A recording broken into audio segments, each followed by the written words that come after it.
À la une de ce journal, le président de la République reçoit les députés du parti l'Union pour la République de la Sabah.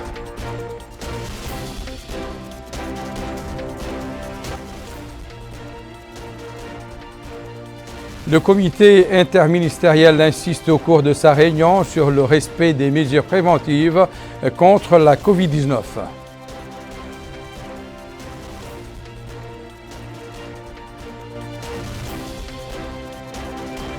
Le Premier ministre inaugure le nouveau système intégré pour la gestion du registre de la population et des titres sécurisés.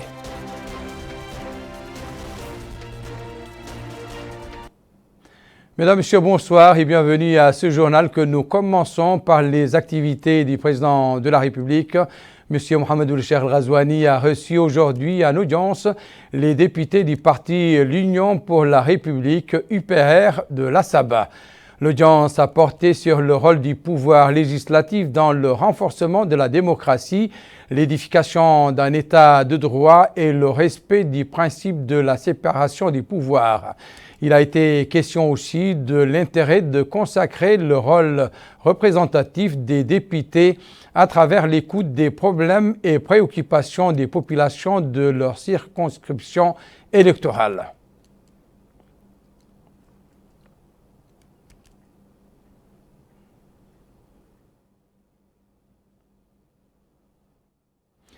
Nouvelle réunion ce mardi du comité interministériel chargé du suivi de la pandémie de la Covid-19 sous la présidence du Premier ministre, M. Mohamed Ould Bilal Messoud. La réunion a été consacrée à l'examen des derniers développements de la situation sanitaire dans le pays et l'état des vaccins nouvellement acquis. Le comité interministériel a également passé en revue les indicateurs de santé disponibles à ce jour et constaté qu'ils sont toujours inquiétants et nécessitent de tous la multiplication des efforts pour contrer l'épidémie le plus vite que possible. Il a enregistré avec satisfaction l'acquisition par le pays d'une importante quantité de vaccins pouvant couvrir une bonne partie de ses besoins. Le comité interministériel a insisté à l'issue de sa réunion sur le respect total des mesures de précaution requises telles que le port du masque, la distanciation sociale, le lavage des mains et l'utilisation de stérilisateurs ainsi que l'interdiction totale de toutes sortes de rassemblements, quelles qu'en soient les causes et la sanction de leurs auteurs. Il a par ailleurs annoncé le lancement d'une vaste campagne de sensibilisation pour l'intensification des opérations de vaccination afin de profiter des quantités de vaccins existantes et d'accélérer l'immunisation du plus grand nombre de nos concitoyens en ciblant les zones de forte concentration démographique. Le Premier ministre a enfin recommandé aux membres du comité d'être vigilants, de surveiller la situation épidémiologique et de se préparer continuellement pour la prise des mesures supplémentaires en fonction du développement de la situation. Cet après-midi, le Premier ministre Mohamed Ould Bilal a inauguré au siège de l'Agence nationale du registre de la population et des titres sécurisés le nouveau système intégré pour la gestion du registre de la population et des titres sécurisés. La structure renferme 4 sous-systèmes qui jouent chacun un rôle dans l'enregistrement des données biographiques biométriques de la population. Amina Khalil. L'évolution rapide dans le domaine des nouvelles technologies, ainsi que les grands défis auxquels font face tous les pays du monde, imposent davantage de rigueur dans le traitement des documents de l'état civil à travers la modernisation des applications, de la programmation et des outils visant à uniformiser les données et sécuriser les documents selon les technologies les plus récentes. Le nouveau système numérique de l'état civil et des documents sécurisés qu'a lancé le Premier ministre, M. Mohamed Bilal Messoud, se compose de plusieurs volets qui permettront l'accélération des services publics rendus aux citoyens et la gestion du flux migratoire dans les points de passage et du système d'octroi des visas biométriques. Le ministère de l'Intérieur et de la Décentralisation, M. Mohamed Salem Merzouk, a affirmé à cette occasion que le projet du système intégré de gestion des populations et des documents sécurisés est l'un des exemples attestant de la détermination de son secteur à exécuter le programme électoral du président de la République, M. Mohamed Ould Cheikh Al-Ghazouani, dans sa composante visant à asseoir les bases solides convenables à la création d'un État moderne, solide, capable d'affronter les défis du futur avec fermeté inébranlable, et ce, à travers les projets structurels tels que celui-ci. M. Mohamed Salem Merzouk a en outre affirmé que son département s'engage à exécuter ce projet qui contribuera directement au renforcement du climat de sécurité, aussi bien au niveau interne qu'au niveau des frontières, à travers les axes suivants. Le registre national biométrique, la gestion du flux migratoire à travers la gestion des points de passage et la surveillance des frontières, la lutte contre la falsification des documents nationaux, la lutte contre le terrorisme, la contrebande et le crime organisé, la délivrance de nouveaux documents sécurisés tels que les cartes nationales d'identification, les passeports, les cartes de séjour, les permis de conduire, ainsi que les cartes grises des voitures et les visas biométriques, entre autres. Le nouveau système se compose du Registre national biométrique des populations, un système basé sur la fusion des données biographiques avec les données biométriques de chaque personne, ainsi qu'un système de vérification d'identité présent au niveau des points de passage visant à identifier les passagers et enregistrer les étrangers dans un registre central destiné aux visiteurs. Le système comprend également un système d'octroi de visas biométriques présent sur 8 points de passage terrestres et aériens. C'est ce qu'a expliqué le directeur de l'Agence nationale du registre des populations qui a énuméré les 4 composantes du programme, en plus de la carte nationale d'identité à usage multiple. Le système, poursuit le directeur, sera mis à disposition de 8 représentations diplomatiques et consulaires pour s'élargir plus tard à d'autres ambassades du consulat mauritanien établis à l'étranger, ce qui permettra une identification plus efficace avec les communautés mauritaniennes se trouvant en dehors de nos frontières. Ainsi, l'objectif du projet est de pouvoir, lors des 10 prochaines années, rapprocher le service public de tous les citoyens mauritaniens. Le Premier ministre, M. Mohamed Ould Bilal Ould Mas'oud, a visité la salle de production des sceaux et celle des clés des codifications pour s'enquérir des spécificités de ce projet et des techniques adoptées pour la vérification des données. L'Agence nationale des registres des populations et des documents sécurisés s'était procuré les instruments nécessaires et les appareils modernes indispensables à la mise en place de la transformation numérique.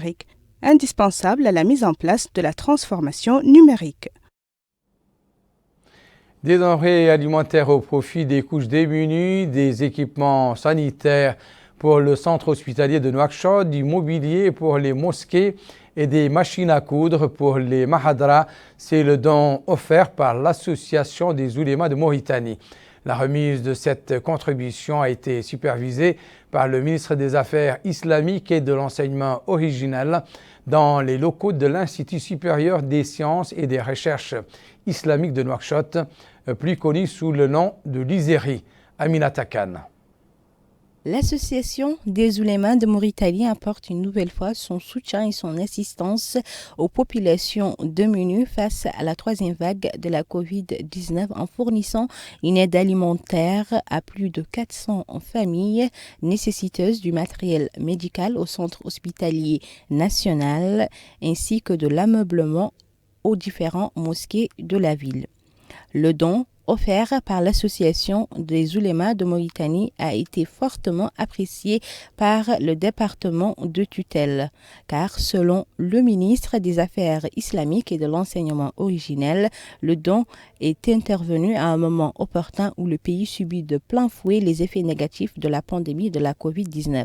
Dahoul Amar Taleb a remercié l'association pour cette aide généreuse apportée à plus de 400 familles ainsi que le matériel médical et l'ameublement des 30 mosquées, indiquant que l'engagement de l'association n'est plus à démontrer. Par cette aide, l'association des oulémas de Mauritanie tend la main aux couches vulnérables de la société face à la situation actuelle qui prévaut dans le pays. Le secrétaire général de l'association, Cheikh Ould Saleh, a remercié à cet égard les bonnes volontés et les partenaires de l'association qui n'ont ménagé aucun effort pour que cette aide puisse être apportée au peuple mauritanien dans dans le but d'alléger leurs souffrances, indiquant qu'à chaque fois qu'ils le pourront, ils contribueront à alléger les souffrances des populations. Le don fourni par l'Association des oulémas de Mauritanie comprend également des dispositifs médicaux et des équipements pour le centre hospitalier national, notamment des lits, des fauteuils roulants, des appareils de respiration artificielle et des appareils pour l'ophtalmologie. Hamaoullah Oulcher, directeur du centre hospitalier national, a loué le partenariat fructueux existant entre l'Association des oulémas de Mauritanie, le centre hospitalier national, le ministère des Affaires islamiques et de l'enseignement originel, mais aussi le ministère de la Santé, indiquant que cette aide va permettre aux employés du centre hospitalier national de renforcer la qualité de leurs prestations. Nouakchott a par ailleurs abrité ce matin la cérémonie d'installation du nouveau secrétaire exécutif du G5 Sahel. Eric Yemdaogo Thiar a été investi dans ses fonctions par le ministre tchadien de l'économie, de la planification du développement et de la coopération internationale, président en exercice du Conseil des ministres du G5 Sahel. La cérémonie a eu lieu en présence de M. Ousmane Mamoudou Kane, ministre de l'économie et de la promotion des secteurs productifs, et c'est un compte-rendu de Mohamed Khattab. C'est par cette signature du procès-verbal de passation de témoins que le président du Conseil des ministres du G5 Sahel, le ministre tchadien de l'économie, de la planification du développement et de la coopération internationale, Dr Issa Doumbragne, accompagné du ministre mauritanien de l'économie et de la promotion des secteurs productifs, M. Ousmane Mamadou Kane, a installé aujourd'hui au siège du secrétariat exécutif du groupe à Nouakchott le nouveau secrétaire exécutif du G5 Sahel, M. Eric Yemdaogo Thiar, récemment nommé par le président tournant du groupe, le général Mohamed Idriss Déby Itno, chef du conseil de transition au Tchad, pour succéder à M. Maman Sidoukou. L'occasion pour le ministre de l'économie et de la promotion des secteurs productifs de souligner. Il s'agit de façon conforme à nos textes, dans le respect de la volonté de nos chefs d'État, de passer d'un secrétaire exécutif à un autre, alors que l'organisation est en pleine croissance, est en plein développement, ne connaît pas de crise. Et ceci est extrêmement important pour démontrer à la face du monde la maturité du G5 Sahel. Pour sa part, le président du Conseil des ministres du G5 Sahel a exprimé sa fierté d'installer le nouveau secrétaire exécutif. Je vous invite à entretenir un dialogue politique avec le haut représentant de la coalition pour le Sahel, avec le coordonnateur de l'Alliance Sahel sur les thématiques du développement et bien entendu avec la présidence en exercice. J'escompte enfin que vous sauriez tirer le meilleur parti de vos parfaites connaissances du système des Nations Unies pour porter les plaidoyers des chefs d'État du G5 Sahel en faveur de la restructuration de la dette de nos États, de la juste contribution de la communauté internationale à la lutte contre la pandémie de Covid-19 au Sahel et encore du financement pérenne de la force conjointe du G5 Sahel. Le nouveau secrétaire exécutif du G5 Sahel a indiqué que la présente cérémonie me donne l'agréable occasion d'exprimer ma reconnaissance à son Excellence le général de corps d'armée Mohamed Idriss Déby Itno, président du Conseil militaire de transition, président de la République du Tchad et président en exercice du G5 Sahel, et à leurs excellences, messieurs les autres chefs d'État du G5 Sahel, pour la confiance placée en moi pour présider aux destinées de notre organisation.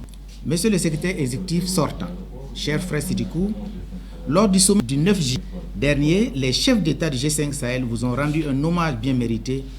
Votre décoration par les plus hautes autorités du pays hôte est une des manifestations de cette reconnaissance.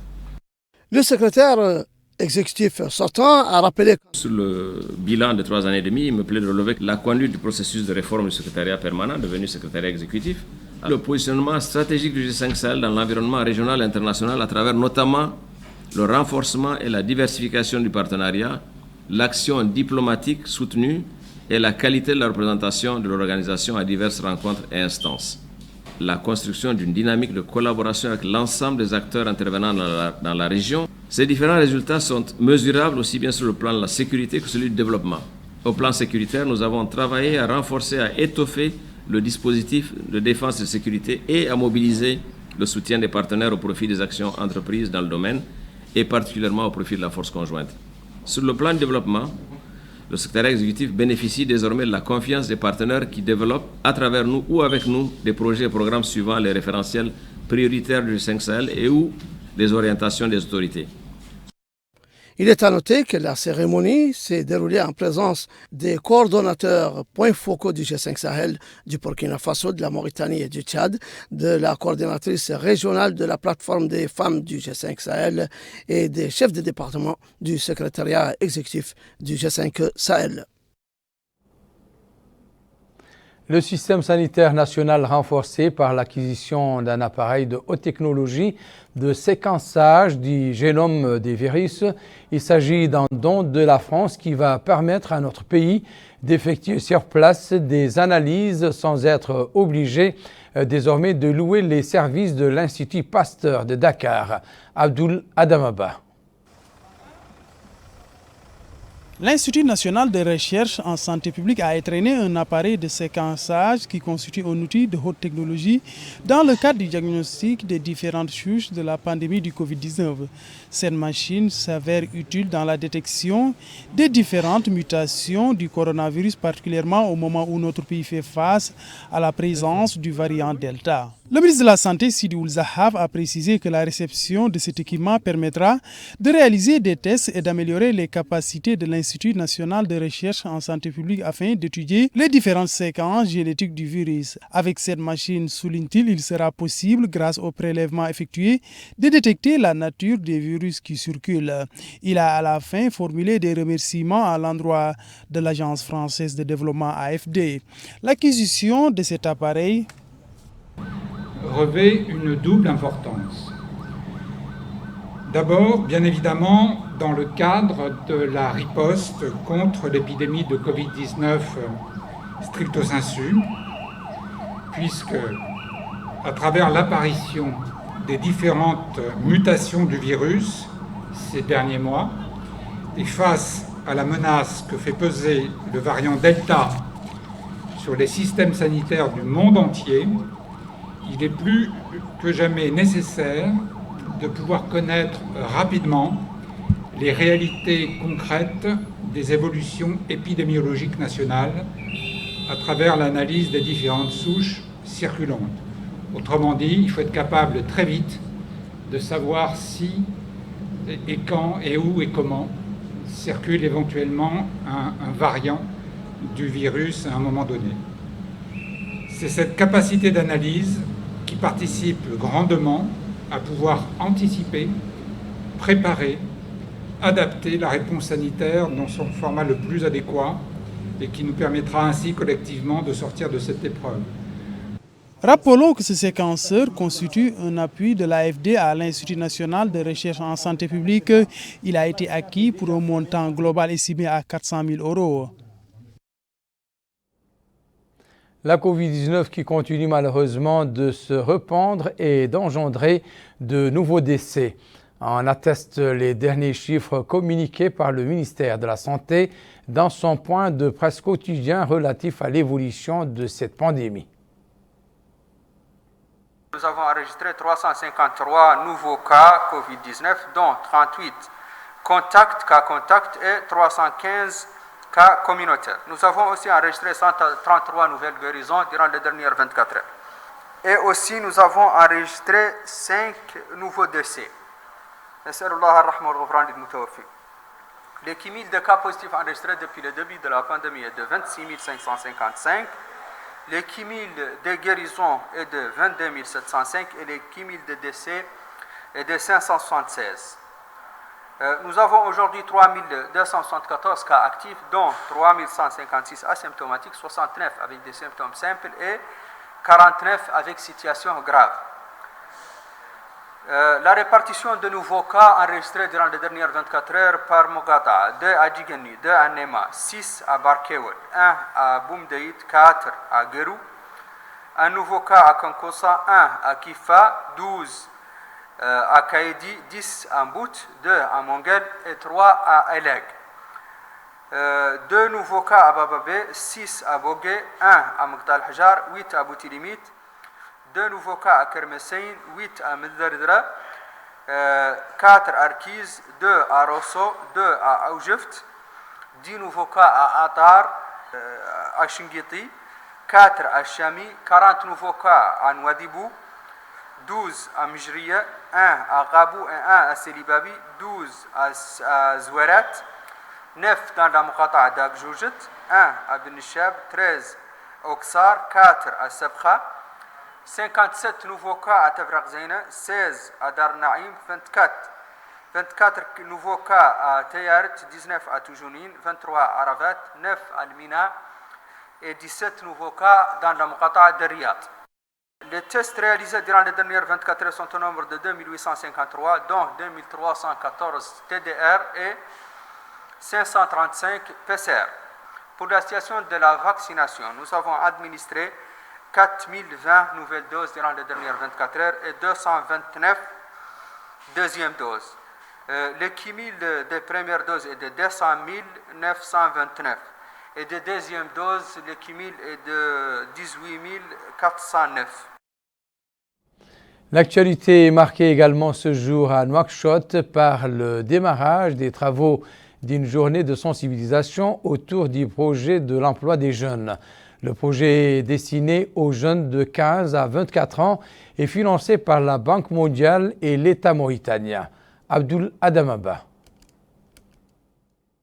Ce projet cible les jeunes âgés entre 15 et 24 ans ayant comme niveau d'études le cycle secondaire sans pour autant avoir décroché le baccalauréat, qui sont par ailleurs sans emploi ou évoluant dans des conditions précaires. Il s'agit ainsi de doter 60 000 jeunes des 3 wilayas de la capitale, des 2 Hod, de la Saba, du Trarza et du Guidumaha des compétences professionnelles nécessaires afin qu'ils puissent intégrer le marché de l'emploi. 50% de cette intervention va être dédiée à la gente féminine. Ce projet a été financé par la Banque mondiale et la Mauritanie pour un montant global estimé à 42 millions de dollars pour une durée de 5 ans. Le ministre de l'Emploi et de la formation professionnelle, Taleb Oulsid Ahmed, a affirmé que ce programme permet de doter les jeunes qui ne suivent plus un cursus scolaire d'une formation afin qu'ils disposent des compétences pour leur permettre de ne pas tomber dans les travers de la délinquance juvénile.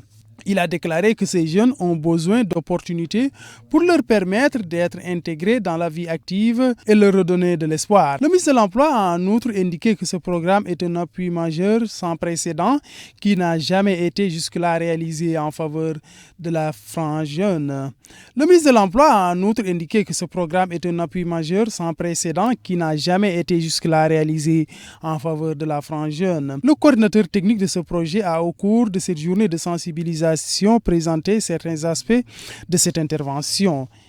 Cette journée de sensibilisation s'est tenue en présence des responsables administratifs et communaux des Muqata'a concernés par cette activité. Ils ont exprimé leur satisfaction pour ce projet qui doit démarrer le mois de septembre prochain. Et ainsi, les bénéficiaires vont être dotés des préceptes liés à l'entrepreneuriat, à l'obtention de subventions pour des activités génératrices de revenus, au coaching, entre autres. La marine mauritanienne et sénégalaise assurera la sécurité du champ gazier Grand Tortue Ahmeyim que les deux pays ont en partage. Les chefs d'état-major mauritaniens et sénégalais et le chargé de la sécurité au sein du groupe British Petroleum ont signé aujourd'hui à bord du bateau Newland le protocole relatif à la sécurité de ce gisement offshore transfrontalier.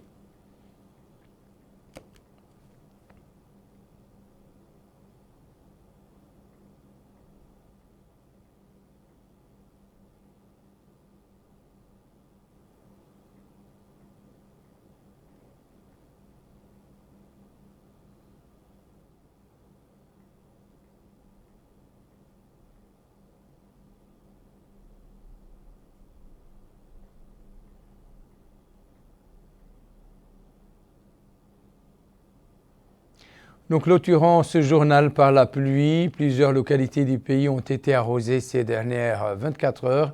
Voici les hauteurs enregistrées.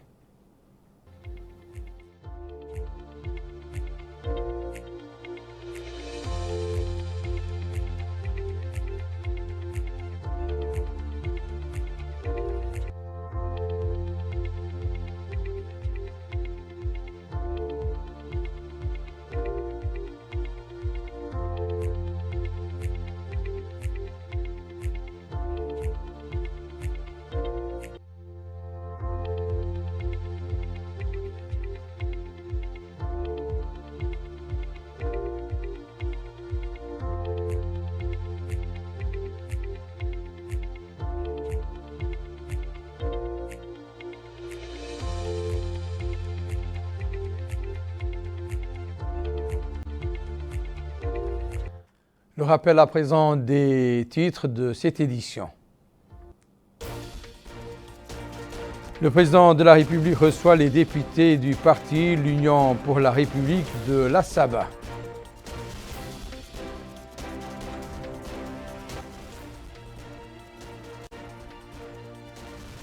Le comité interministériel insiste au cours de sa réunion sur le respect des mesures préventives contre la Covid-19.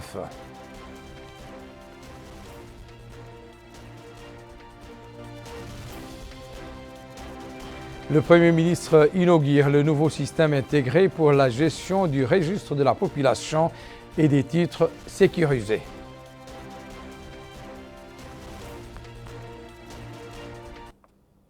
C'est la fin de cette édition. Merci pour votre attention. Excellent moment avec le reste des programmes d'El Mauritania. Au revoir.